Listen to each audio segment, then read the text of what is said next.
Hey everybody, today I'm taking a look at Dorfromantik, The Duel by Lukas Zach and Michael Palm, published by Pegasus Spiele. And this game is of course very similar to Dorfromantik, the board game, which I also review. Check out the link in the description below or click the I in the corner of this video and that'll take you there. Rules are pretty much the same. There are some additional mechanisms in this game as well, which make it interesting, and it is of course competitive. And before I start explaining how to play the game and share my thoughts on it, I'd like to ask you to please hit that subscribe button if you haven't subscribed already for more cool reviews and unboxings as well. And please also check out my Patreon page by clicking the link in the description below. All right, let's check out the game. To set up a game of Dorfromantik, The Duel, first separate all the tiles by color. Also separate all the task markers, which come in 6 different colors and values 3, 4, 5, and 6, and give 1 set to each player. Shuffle all the task tiles, that's the tiles with the speech bubbles on the back, and all the landscape tiles, the ones with the windmills on the back. One player flips over all of these markers and keeps them together, give them a bit of a shuffle, and just keep the 3 double task markers nearby. They are double-sided, so you don't need to shuffle those. Just like with Dorfromantik, the cooperative game, at the start of the game you remove 3 tiles from your stack and without looking at them return them to the box. They won't be used in the game. The other player organizes all of their landscape and task tiles face up in front of them. So you'll probably want to sort them out a bit because the second player will be following suit of the tiles that the first player draws. Optionally, the second player can also flip over all of their task tiles to make that random, depending on how you want to play.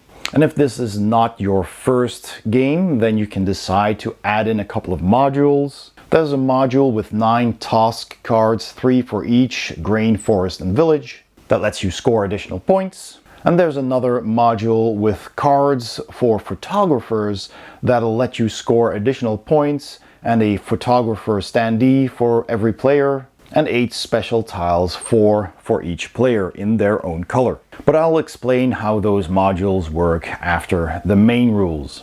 Make sure there's enough room on the table for both players to build their landscape, and that's the whole setup. Let's explain the rules. Now, the goal of the game is to make a landscape that scores as many points as possible, and you do that by completing tasks.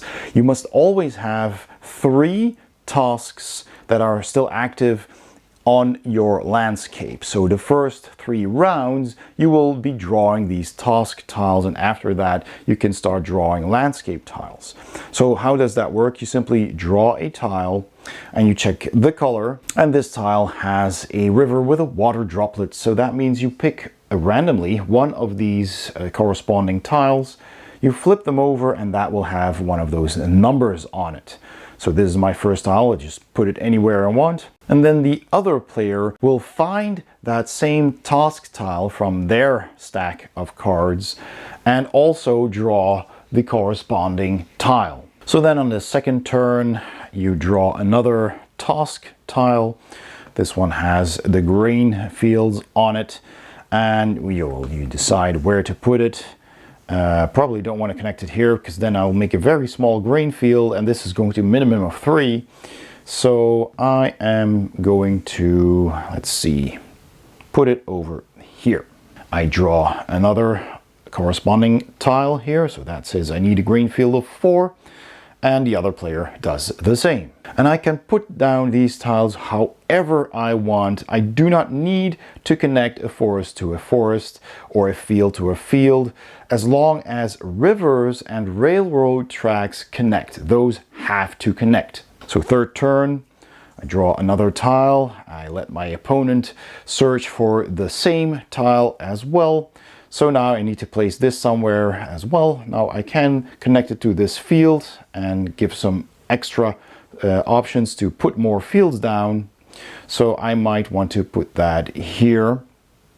But before I do, I draw one to see how big my track is going to be, and then you decide, but it doesn't matter in this case.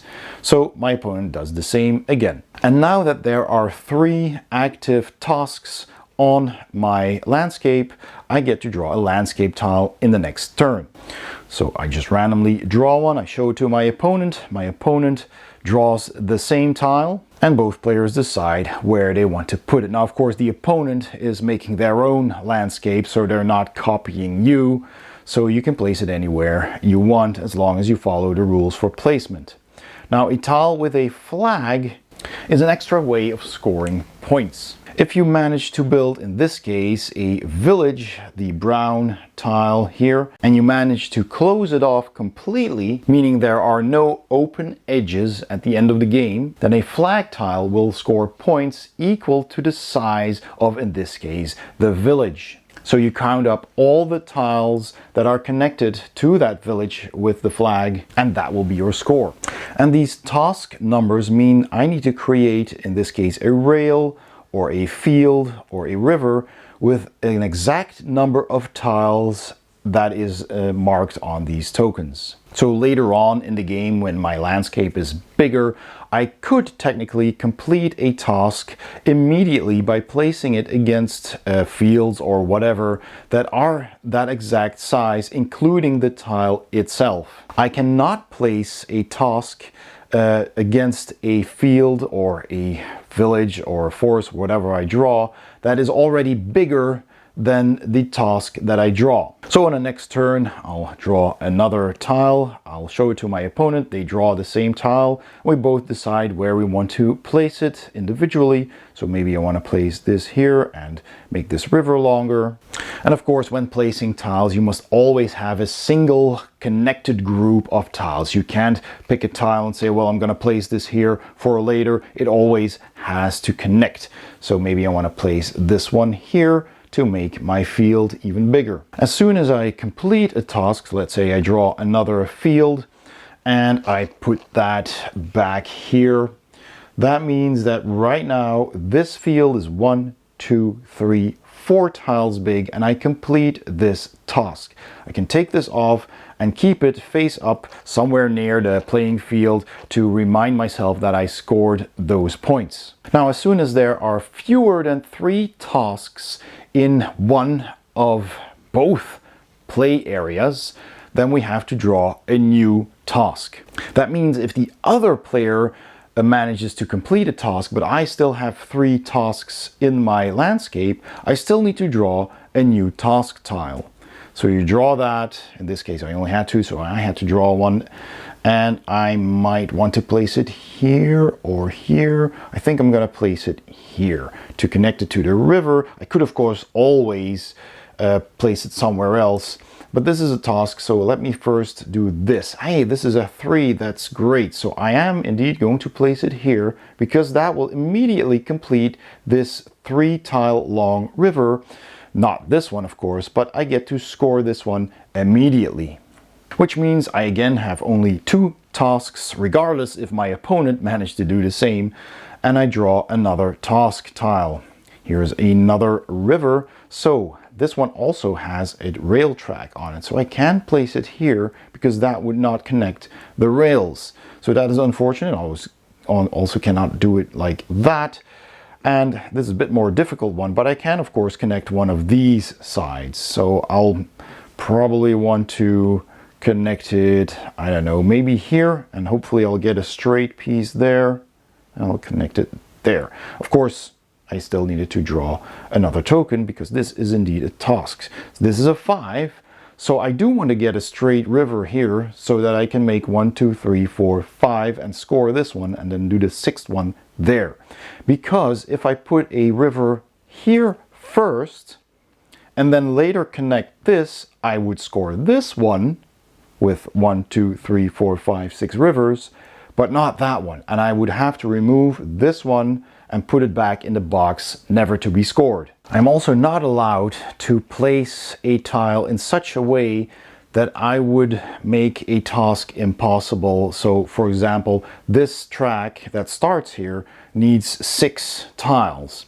So if I were to draw another tile, in this case it's a task tile, so I'll have to draw one of these, which is this. And these are wraparound tasks, which are not in the core game, but in this Duel game they are.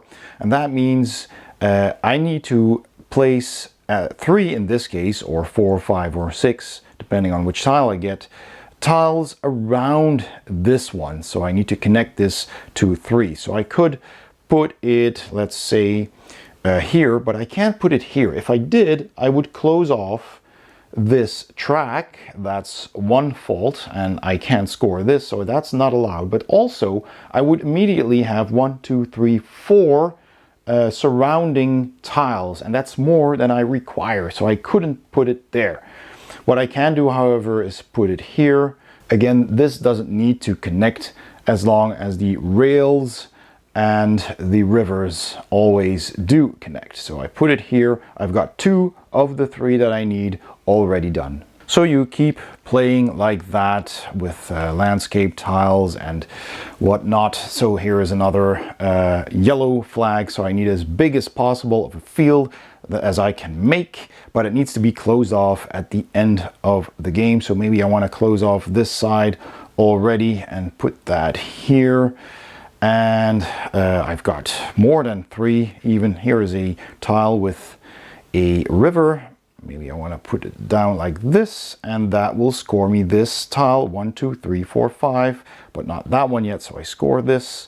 I still have 3 active markers, so does my opponent. So I might want to draw another one, and gameplay just continues like that. This one has a forest that I need to close off. I want to make it big. I don't really have big forests yet, but I can use this to close off another edge of the field here and maybe continue the forest on that side.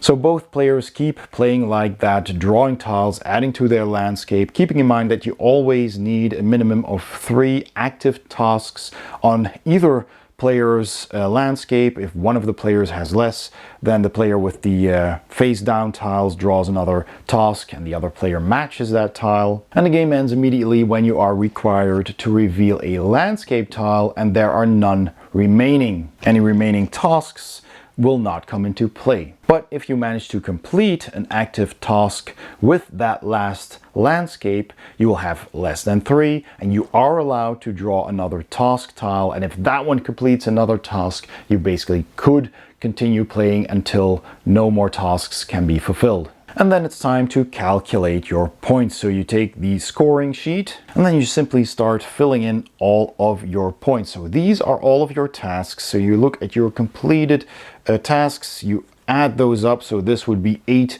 for the river. I fill in an 8 here, 4 for the grain. I put a 4 there, etc. So you fill all of those in. Double tasks are completed with special task tiles that have these double icons on them. So when you draw that, you simply find the corresponding tile. So this one has the forests and the villages, which is these 2 colors. You put that one on, and this one is completed when either a forest size of 6 or a village size of 6 is completed, and then you score that one, and those are also added up here. Then you check your flag tiles. So had this been a completed field, which it almost was, because all of these edges here are non-fields, but this edge is. So had I had a tile that would have completed that field, and it could have been this actually, I could have just put this one in. Now this field would have been completely closed off.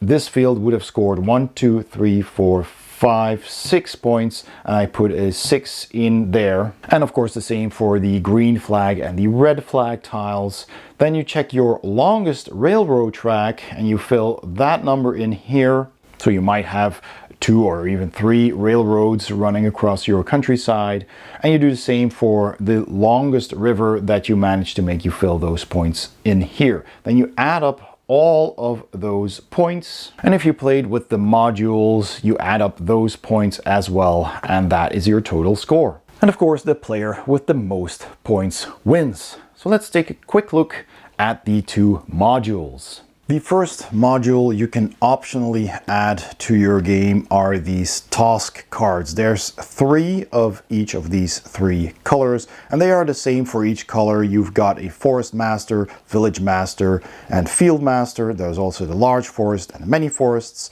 and the same for the villages and the fields. And what they do is the following. So for example, for the master task, at the end of the game, compare the number of your closed-off forest or village or field territories consisting of at least 2 tiles, and whoever has the most gets the highest score, which is 8 here, and the second player will get 4 points. There's also a 2 and a 0 point.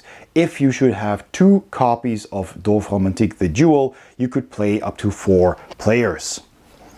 The large forest says during the game form a closed-off forest territory consisting of 5 or more tiles, and whoever succeeds first to do that gets the highest score, and then the second player to do it gets 4, etc. But if you don't manage to do that at all, you don't get any points.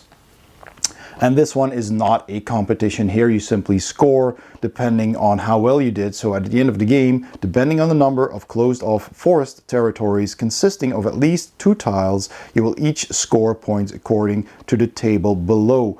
So if you have 5 forests of at least 2 tiles, you get 6 points. And again, the same for the other types of territories. And if you want to add these, just take these 3 cards and then shuffle them and randomly take one to use, and do the same for the other 2. So you might have 3 very different tasks for 3 different territories.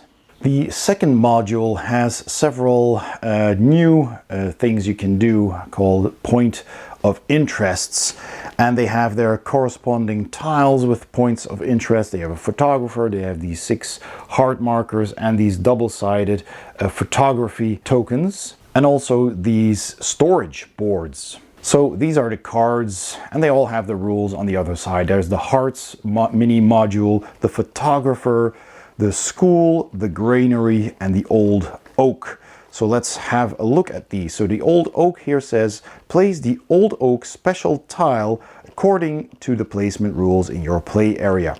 And the new rule is, at the end of the game, the old oak gives you 1 point for each landscape tile containing a forest at a maximum distance of 2 tiles from the old oak. Empty spaces also count while calculating the distance. So you simply take the old oak tile here, which is this one, and it also has the rules in a bit of an iconography here. So 2 tiles away, 1 per forest. And there's even an example on the card that explains how that works. Second one is the granary. The granary also has its own tile, and at the end of the game, the granary scores you 1 point for each landscape tile containing grain at a maximum distance of 2 tiles from the granary. So basically the same thing, but with grain. And you've guessed it, there's also the school, which does the same for the villages. Then there's the photographer, which also has its own standee, one for the blue player, one for the red player. And the new rule is, whenever you place a new tile adjacent to the tile where the photographer is standing, you may move the photographer to the newly placed tile and place 1 camera marker on that tile. And at the end of the game, you count all of the camera markers on the tiles in your play area, and you score 1 point per marker. So when exactly do you place those special tiles? Well, that's where the storage boards come in. Every time you complete any task in your landscape, you take that task token and put it on that board, starting with spot number 1. And once you reach the 4th, 7th, and 10th spot on that board, you get to choose one of those 4 tiles. And the rules say you get to choose, but you could also just have the one player with the mixed tiles just pick one and then put it wherever they want. Now, if both players reach that point at the same time, then they may choose to pick the same point of interest tile as the other player. But if only one player reaches that and the other one hasn't reached it yet, and they choose, for example, the granary, then the other player removes the granary from their landmarks and they can't use that.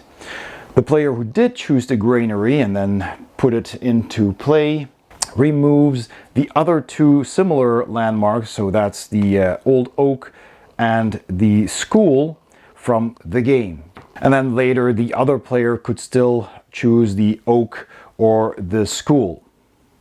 So there's always only one of those types in play. The photographer works the same, so if you reach another star or that was the first one you chose, you place the photographer according to the normal rules. So maybe I want to put him here, and then the photographer starts on that tile, and then you just follow the rules of that card. And finally, there's also the card with the hearts, and that says you may place a red heart on a landscape tile that has just been placed, but not on a special or task tile. It remains there until the end of the game. It will score points for each edge of the tile it is on that matches with the 6 adjacent tiles. So the more matches you make on that tile with the heart, the more points you get for that. And the first player to select the card with the hearts, there is no special landmark tile for that because you can place it anywhere you want. That player takes 3 hearts and returns 1 to the box, so that when the other player selects the heart achievement, they only get 2 to place. So those modules are fun ways to spice up the game a bit if you are an experienced player. And those are all the rules for Dorfromantik the Duel. Let's go to my final thoughts. Alright, my final thoughts on Dorfromantik the Duel by Pegasus Spiele, who were kind enough to send a copy over for me to review.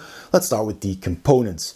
Just like in the solo game or the cooperative game Dorfromantik, the board game, the tiles are of exactly the same quality, size, and prints are the same.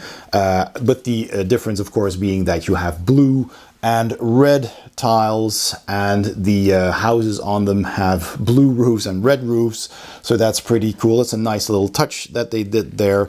The tokens are the same and also of the same thickness. You got these new tasks that have the surrounding adjacent tile tasks, which is a fun addition. You have the wooden tokens, the hearts for that achievement that you can also get. The cards are of the same quality. You even get those fun little photographer standees as well. And the card quality and everything is exactly the same quality, and you get a notepad with plenty of sheets for keeping track. They're also double-sided, and you can also laminate if you want to. The insert seems a bit big. The box itself seems a bit big for this game because, well, you have the 2 slots for all of your tiles, but the middle just holds the tokens and a few cards, and that seems like an awful big space for just those things. So I think this box could have been a lot more compact, but of course they wanted it to be the same size as the core game. So I get that, but still, I would have liked to see that a little bit more compact. Otherwise, components are absolutely perfect.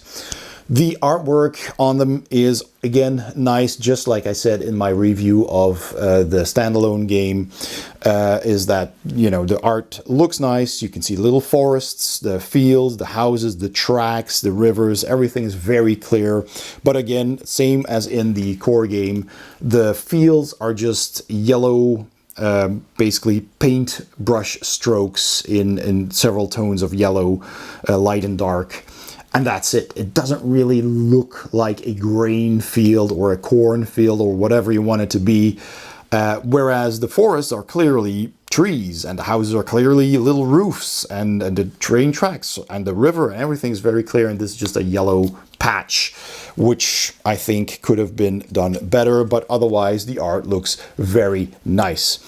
The theme, again, is very fun. It's just fun to have a tile laying game where you're making your landscape, you're trying to match things up and to optimize your scoring, of course. So thematically, for me, that works really well.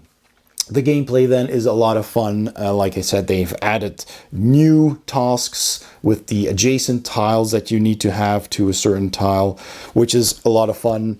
The only difference really with the core game is that you now have tasks going from 3 to 6 and just one of each instead of having 2, 4s, 5s, and 6s. They added the mini expansions, which is a really nice touch, I feel. You've got the oak, the granary, and the school, which will score you points for having more tiles surrounding them or connected to them. You've got the photographer, you've got the hearts, which is also nice. And I do really appreciate that they added a mini expansion for Dorfromantik, the board game, that you can add to your own solo or cooperative experience to make that a little bit more interesting as well. So that was a really nice touch to get in this game. The biggest difference is, of course, that this is competitive. So now you're doing your solo thing. It's multiplayer solitaire if you just have the core game with 2. If you have 2 of these, you can play it up to 4. And you're just building your own terrain, and it gets bigger and bigger. You do need a lot of room on your table because it is a bit of a table hog at some point. You know, you get a really large landscape, but that's just a lot of fun. But you are trying to optimize even more perhaps than in the solo game because you want to outscore your opponent. And you're doing the same things. You're drawing the same tile. One player draws it randomly, the other player looks for that same tile and then matches it and then puts it down, but you're gonna be building it in a different way, and you're gonna have your tasks, you're gonna put those somewhere else, and of course how you connect them, that all influences the flow of the game. And that is a lot of fun. You're constantly looking at them. Oh, did you already score that? Oh, well, we need a new task, and I didn't even finish a task. So now I have 4 tasks. Well, the other player has 3, so I need to catch up. So that's fun as well, trying to catch up with the other player. So if you liked Dorfromantik, the board game, and you want a bit more competition, then this is the logical follow-up. Just get the Duel as well. So I really enjoy the gameplay for this. The replayability is good as well because, you know, you're building a different area every time. It's going to, you know, randomize tiles, randomize tasks, and you can just puzzle it out however you want. It's like a big puzzle, but you control where you put the pieces. And of course, you're trying to optimize that. And it's fun on its own, but I think it's even more fun competitively because, you know, there's that competitive element and you want to outscore your opponent. And yeah, I just love that. So replayability is good in my opinion because no 2 games are the same. And then there's the language dependency. The core game, the base game, is fully language independent except for the rules. This one does have, of course, those achievements on the cards, which has text on it. In English in this case, you can also get the German version. So there is that. Same with these achievements. All the mini expansions with the achievements have text on them, which is just on the cards. It's not a lot, but you do need to have a good understanding of English or German if you want to play this in your language. So there is some language dependency, even though the tile laying itself, all of that, the main thing of the game is fully language independent. So do keep that in mind. All in all, super enjoyable game. I enjoy this just as much as the solo cooperative game. And I do like the added competitive element and the mini expansions, like I said, as well. So definitely 2 thumbs up from me. And if you enjoyed this video, please also give it a thumbs up. Don't forget to subscribe if you haven't already. And please also check out my Patreon page by clicking the link in the description below or the icon at the end of this video. Thank you so much for watching, and I'll see you next time on Board Game Heaven.